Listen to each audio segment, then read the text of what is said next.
there you are. That's a good story, dog.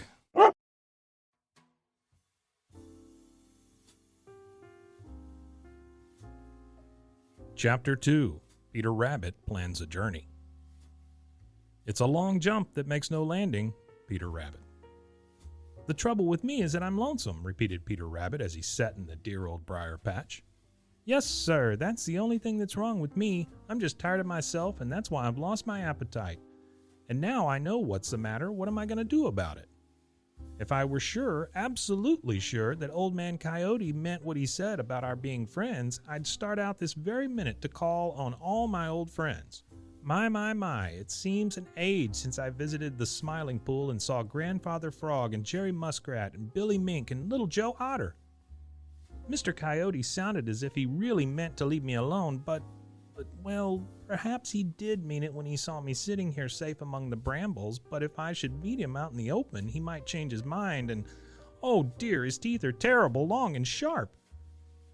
Peter sat a little longer, thinking and thinking. Then a bright idea popped into his head. He kicked up his heels. I'll do it, said he. I'll make a journey. That's what I'll do. I'll make a journey and see the great world. By staying here and sitting still, I'm sure I'll simply grow quite ill. A change of scene is what I need to be from all my trouble freed.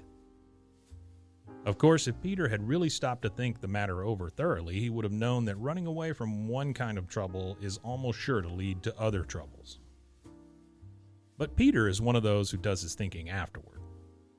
Peter is what is called impulsive. That is, he does things and then he thinks about them later, and often he wishes he hadn't done them. So now, the minute the idea of making a journey popped into his head, he made up his mind that he would do it. And that was all there was to it. You see, Peter never looks ahead. If he could get rid of the trouble that bothered him now, which, was nothing but lonesomeness, he wouldn't worry about the troubles he might get into later. Now, the minute Peter made up his mind to make a journey, he began to feel better. His lost appetite returned, and the first thing he did was to eat a good meal of sweet clover. Let me see, said he as he filled his big stomach.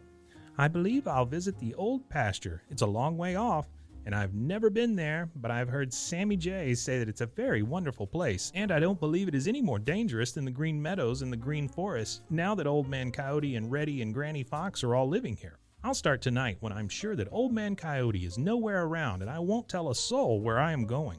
So, Peter settled himself and tried to sleep the long day away, but his mind was so full of the long journey he was going to make that he couldn't sleep much. And when he did have a nap, he dreamed of wonderful sights and great adventures out in the great world.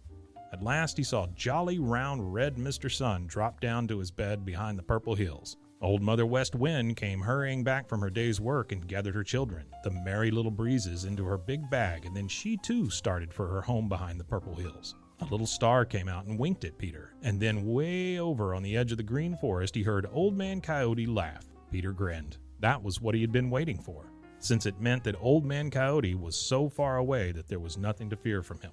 Peter hopped out from the deer-safe old briar patch, looked this way and that way, and then, his heart in his mouth, started towards the old pasture as fast as he could go. Lipperty, lipperty, lip.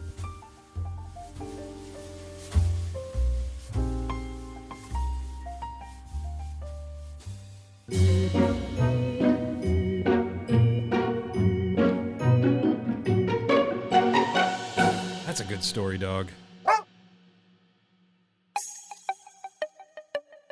This has been a Rogue Media podcast.